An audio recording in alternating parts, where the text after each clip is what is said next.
सब एक वायरस इस समय भारत में बहुत ज्यादा चल रहा है हमारे देश में। खाओ माँ कसम। और लोग ये चर्चाएं कर रहे हैं कि ये जो वायरस है बहुत नया नवेला वायरस है और बहुत दिनों के बाद ये वायरस आया, लगभग 12-14 साल बाद। और इस वायरस के बारे में हम बात तो करेंगे और बहुत डिटेल में बात करेंगे। तो करना। लेकिन सबसे बड़ी बात ये है कि इस वायरस का नाम क्या है, ये वायरस आखिर आया कहाँ से है। मैं नहीं बताऊंगा। देखिए, इस वायरस का नाम जो है, उस वायरस का नाम है सैयारा। अबे साले। और ये बॉलीवुड से रिलीज हुआ है। जो सारे मिलके हमको पागल बना नहीं नहीं नहीं, इसे फिल्म समझने की गलती बिल्कुल ना करिए। कोरोना के बाद अगर कोई वायरस बहुत तेजी से फैल रहा है तो सैयारा नामक ही वायरस फैल रहा है। क्योंकि जो लोग ओवर एक्टिंग कर रहे हैं, जिसको एक्टिंग का अवार्ड दिया जाना चाहिए था, भारत रत्न का जैसे टुकड़ा देना चाहिए था ना, ऐसे ऐसे लोगों का, ये लोग भारत के भविष्य है। इनको पहले देख लीजिए कि पहली बात जो हमारे देश में आती है संभाजी महाराज के ऊपर फिल्म है, वहाँ इनके इमोशंस बाहर नहीं आते हैं। इनके द केरला स्टोरी आती है, उस पर इनके इमोशंस बाहर नहीं आते हैं। कश्मीर फाइल्स आती है या उड़ी जैसे फिल्में आती हैं, उन पर इनके इमोशंस बाहर नहीं आते। उस समय ये एग्रेसिव या इस समय ये इमोशनल नहीं होते हैं। ये इमोशनल कब होंगे? सैयारा जैसे फिल्मों पर। तुम चुल्लू भर पानी में जाके डूब के मर जाओ।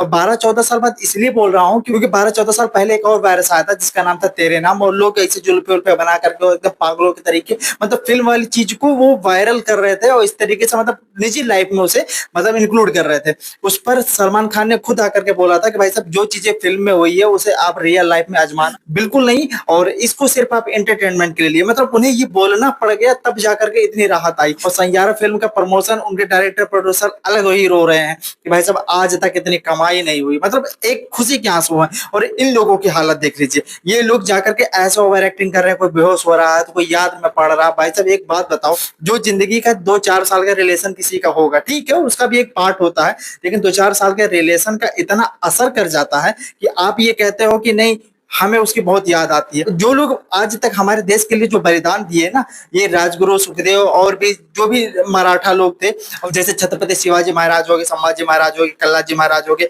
बहुत सारे लोग जो हमारे देश के लिए बलिदान दिए हैं, झांसी की रानी हो गई, या बहुत सारे लोग जैसे आप समझ सकते हैं, वो वीर पुरुष क्या सोचते होंगे कि हम इन लोगों के खातिर बलि चढ़ गए। इन लोगों के लिए जो लोग सोचते थे कि भाई अगर संभाजी महाराज ने क्या किया था, भाई इसलिए उन्होंने नहीं झुका, क्योंकि हम आज झुक जाएंगे तो आने वाला जनरेशन ही झुक जाएगा। मतलब फर्क साफ है कि भारत के उज्जवल भविष्य के लिए वो कुर्बान हो गए। मतलब उन महान पुरुषों को क्या पता था कि ऐसे ऐसे लोग आएंगे, ऐसे ऐसे जनरेशन आएगी, ऐसी ऐसी पीढ़ी आएगी, ऐसा ऐसा जमाना आएगा कि ऐसे ऐसे हालत हो जाएगी लोगों की।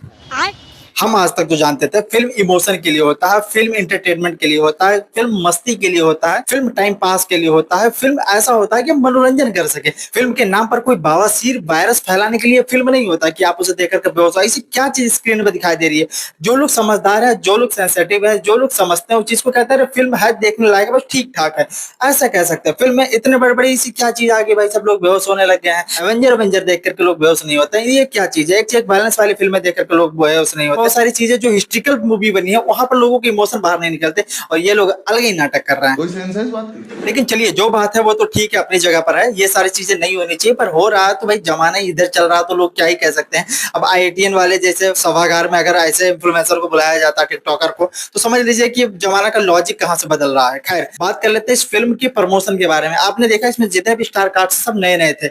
अब लोग इसका अगर प्रमोशन करते तो आखिर कैसे करते? ये बहुत बेस्ट स्ट्रेटेजी था। अगर ये सच में स्ट्रेटेजी ही पहले से रहा होगा, माइंडसेट लोगों का पहले रहा होगा कि हाँ चलो 20-50 लोग को भेज करके इस तरीके से काम करवाओ कि हाँ बढ़िया सा प्रमोशन मिल सके, तो वो भी बहुत अच्छी बात रही होगी। या फिर हो सकता है प्रचार के लिए भी ये सारी चीजें हो, क्योंकि पैसा देकर के लोग अगर इन्फ्लुएंस कर सकते हैं, पैसा देकर के लोग अगर किसी के इंटरव्यू में जाकर के और एक प्रमोशन के तौर पर बहुत सारी चीजें करते हैं। लेकिन अगर ये अगर काम हुआ है तो समझ लीजिए कि सच में हो भी सकता है। अंदर की क्या बात जाने, लोग क्या जाने नहीं जाने, एक तो ओवर एक्टिंग कर लो, थोड़ा सा पैसा दे करके प्रमोशन बढ़िया से हो जाएगा। जब पब्लिक का रिएक्शन आता है तो लोगों को बहुत ओरिजिनल लगता है वो चीज। बाकी इन सब चर्चाओं पर आपकी क्या राय है, कमेंट बॉक्स में बता दीजिएगा। मिलते हैं अगली वीडियो में कोई नए फैक्ट के साथ, तब तक के लिए इजाजत दीजिए। जय हिंद।